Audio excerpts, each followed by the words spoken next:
broad range. You are a doctorate, you have a role at one of the most prestigious institutions of higher learning in the US, Army Ranger, Inc. 5000 company.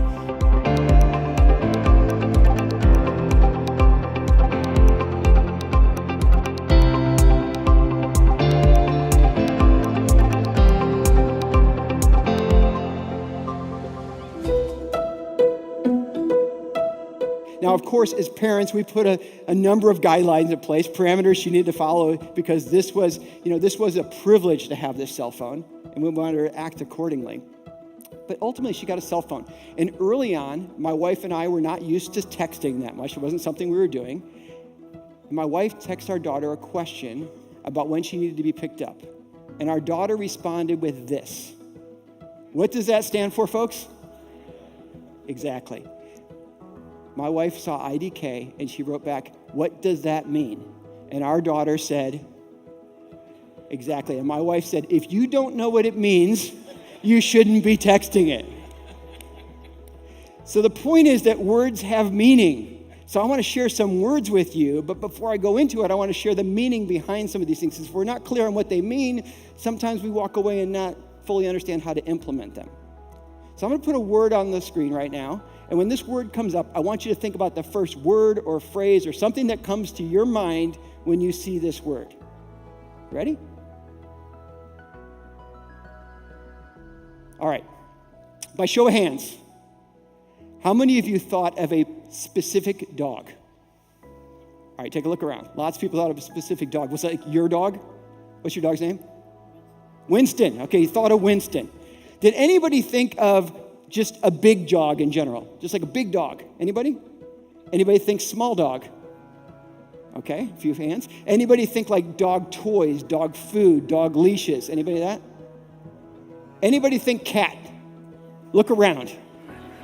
As a leader, if you think, I've told people this 10 times, why aren't they getting it? It's because people think cat when you're saying dog. So I want to share with you a little model that we can use. And I'm just going to define each term very quickly because it's really critical. So the first thing is a catalyst. That's something that often jumpstarts a change or a disruption that you choose to take on. So technology, that could be a catalyst in your life. A new opportunity can be a catalyst in your life. Coming to a conference, learning about Empower 225, that could be a catalyst in your life that makes you decide, hey, I might do something different at this point. Now, oftentimes when we have that catalyst, that kind of ignition, if you will, the next thing that starts to shift is our mindset.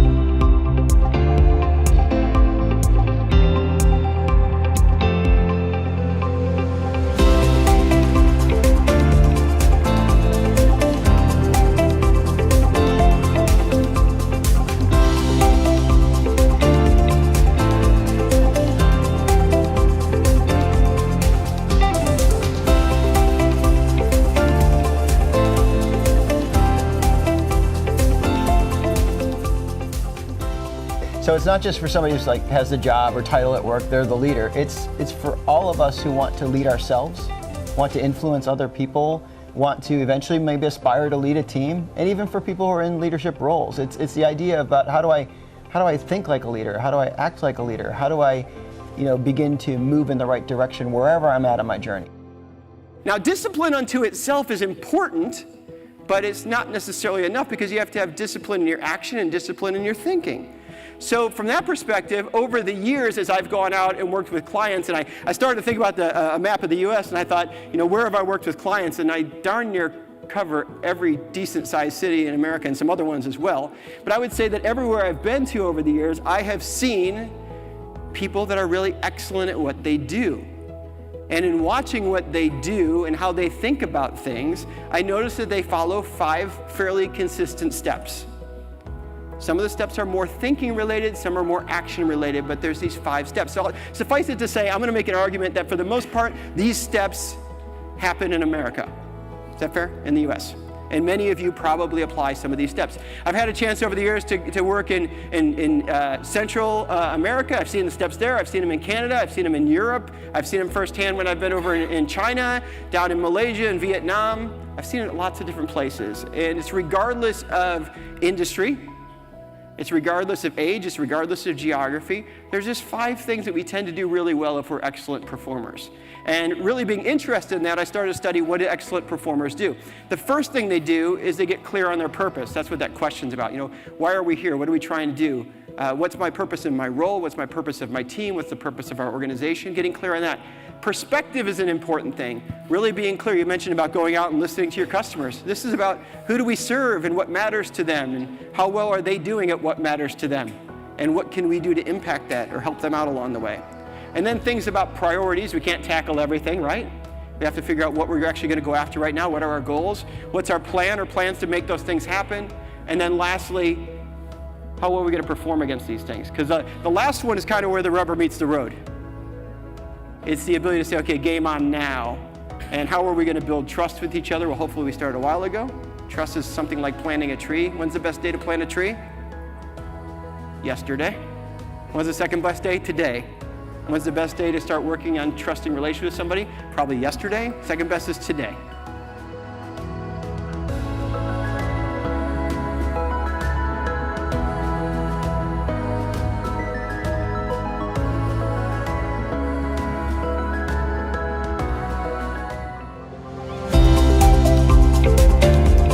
Welcome to the Leadership Lab podcast. My name is Patrick Leddin, and I have the honor of being your host in the Leadership Lab.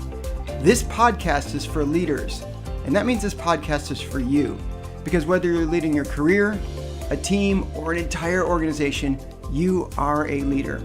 I truly believe that we can learn lessons about leadership from a wide range of sources, and it's with this in mind that I invite guests to join me in the Leadership Lab. I've got a treat for you today. We're joined in the Leadership Lab by Whitney Johnson. She's an executive coach, the CEO of a company, a best-selling author known for writing the books Disrupt Yourself, Build an A-Team, and most recently the book Smart Growth. Whitney Johnson, thanks so much, my friend, for joining me today in the Leadership Lab. Thank you for having me, Patrick. Hey, Chris Voss, thanks for joining me today in the Leadership Lab. Global best-selling author James Patterson, welcome to the Leadership Lab. Stephen M.R. Covey, author of The Speed of Trust. Dory Clark, retired General Stan McChrystal. Atlanta Braves shortstop Dansby Swanson. Dolly Chu, hey Rita McGrath. Former HBR editor and best-selling author Karen Dillon. Robert Cialdini. Eddie Turner, best-selling author and marketer extraordinaire Seth Godin. Tasha Urich, former NFL player Desmond Clark. Rock climber extraordinaire Tommy Caldwell, welcome to the Leadership Lab.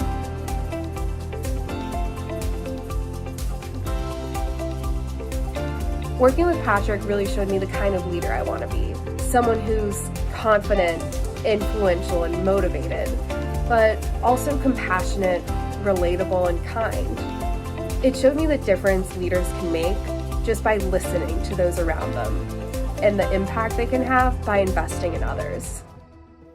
So I'm going to encourage you, when you think about this, is there an opportunity for you to disrupt yourself, disrupt relationships, disrupt your company, disrupt your industry, disrupt society? The world needs you to do it. But in order to do it, you have to really be clear on how much of a disruptor are you? So I'm going to invite you to consider a bit of a head-to-toe analysis as yourself as a disruptor. And for each item I call out or share with you, there's always 2 sides to every coin. So I'll talk to you about disruptive brains, how you think about things, and then I'll share you a second thing about disruptive brains. And I'll ask you to kind of assess for yourself how you're doing in each area. When we finish this, I want you to be able to turn to the person to your left or right when I give you a moment and share with them the one thing, this anatomy that I go through, that you feel is like your strongest suit. What is the one you're really good at? And if you chose to be disruptive, you can really lean into this thing. So as I go through these items, I want you to just keep track of what's the thing you do the best. So again, head to toe analysis. First one, brains. To disrupt some things, you got to think deeply about some things. So the question becomes, how good are you at actually thinking about things? Are you so busy doing that you rarely spend time to think? Or do you surround yourself with people who are thinking deeply about something? The second thing is not only do you have to think deeply, but you also have to do it often. It has to become a practice. Earlier when Scott was talking about insights from your customers, I mean, what's an insight? An insight typically is something that few people know. Most of us don't know it because we haven't done the hard work to figure it out, and it's valuable. That's an insight. If you do like the typical 2x2 block, this is the one that we don't know it and it's valuable. That's an insight. It takes time to think about those things and find them, and you have to make it a habit. In many organizations, we do not value thinking. We value action.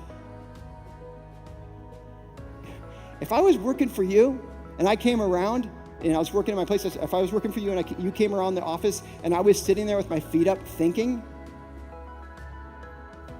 and you're like, what are you doing, Patrick? And I say, I'm thinking. If your natural reaction is, stop doing that, get back to work, you're missing the point.